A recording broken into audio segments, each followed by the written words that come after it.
Does the BRRRR strategy still work in 2025? Hey guys, I'm Bailey. I am a real estate investor. They bring in pretty good money every single month. I do the BRRRR strategy. I'm actively doing the BRRRR strategy. I just completed one, and this is a strategy I'm using to grow my real estate portfolio. I've got hundreds of videos for free on YouTube, Instagram, TikTok, you name it. I don't want to focus on me here, but just wanted to share something for credibility. So what is the BRRRR strategy? Simply, it's when you buy a property, you renovate, you rent it out, you refinance it, and then you repeat the process. Now, to get even more granular here, you want to buy an undervalued property. You want to renovate it so that you increase the value of the house. You're then going to rent it out. So you're cash flowing and you have a renter paying your mortgage. You're then going to refinance the property to pull cash out, whether it's going to be your cash or an investor's cash. And then you're going to be able to repeat the cycle with the same money. So who shouldn't do the BRRRR strategy? If you have unlimited money, don't do the BRRRR strategy, okay? Because if you can just put down 25% down on each property and never run out of capital, then you can just chill and do that. I know I don't have unlimited money, and I know most people don't. So who should do the BRRRR strategy is people who don't have unlimited money, people who really want to scale fast and not let capital be a hindrance to their scaling, and people who want to add value and force appreciation. This is me, okay? This is most investors, I would say, but this is most definitely me. So let's talk about an example, and then I'll show you an actual real life example, but this will just hone in the concept of the BRRRR strategy. So let's say you have $30,000 to invest. Well, you have two options. Option number one, you could find a property worth, let's just say $150,000. You're going to put down 20%, so that's $30,000, and that's going to be your down payment. So you're going to have to wait years and years and years to recoup that $30,000 before you're able to buy another property, okay? So that's option number one. I don't like that option. I don't like that at all. Option number two, which is what I like, is you take that same 30 grand, you find a property that needs renovations. You either borrow money or you can use your own if you want. I don't personally use my money on the front end, but you totally can. You're then going to renovate the property, rent it out,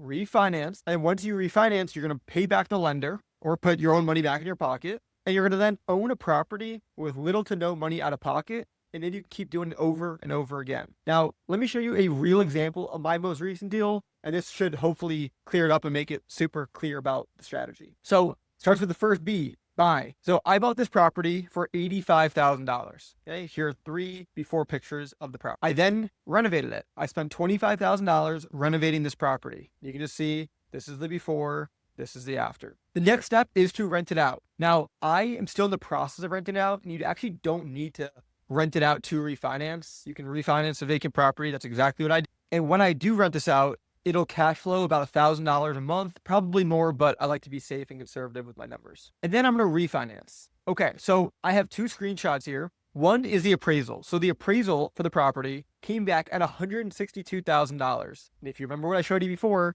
I'll go back to it. I bought it for $85,000 and put in $25,000. That's a total combined number of $110,000. Bailey, where do you get the $110,000? I got it from a private money lender. Okay, so this was one deal where in the beginning I had no money out of pocket. Just a lender funded the entire thing. And then when I got it appraised for $162,000, I did the refinance portion of the BRRRR strategy, and they gave me a loan 70% LTV, aka 70% loan to the value of the property. So you can do the math on your end, but 70% of $162,000 is $113,400. Okay. You can also see here on the bottom right, I took a screenshot of the settlement statement showing that the loan amount was $113,400, but you'll see the number right above it, $102,000. So there was $10,000 worth of fees and nonsense in the loan. And I shouldn't say nonsense. It's not all nonsense. I had to prepay insurance. I had to prepay some taxes, prepay a mortgage payment. There's some like prepayment stuff in there. There are some fees, but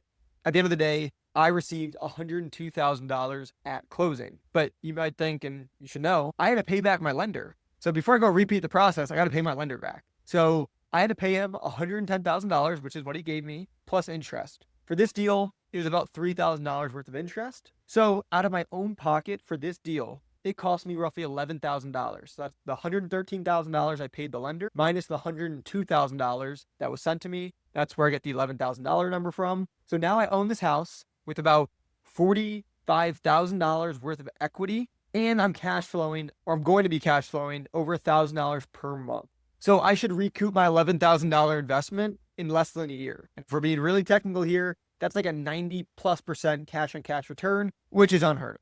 I think, like I said, down here, I can now just do it again and repeat. So this is the strategy I'll be focusing on, and I've been focusing on to grow my portfolio to 20 units and beyond. Like I mentioned, I'm at 10 units, but this is what I'm using to grow to 20 and beyond. If you are somebody who's interested in getting help implementing the BRRRR strategy, book a call with me down below. The only thing that I ask is that you have at least a 680 plus credit score and at least $30,000 in the bank. Why these two numbers? It is much easier to qualify for financing when you have a good credit score and when you have cash in the bank. So if you have a terrible credit score and no money in the bank, it's gonna be very hard for me to help you. But if you have somewhat of a foundation, then I can help you. So I hope you guys got value out of this video. Check out some of my other videos, book a call below, and I'll see you later.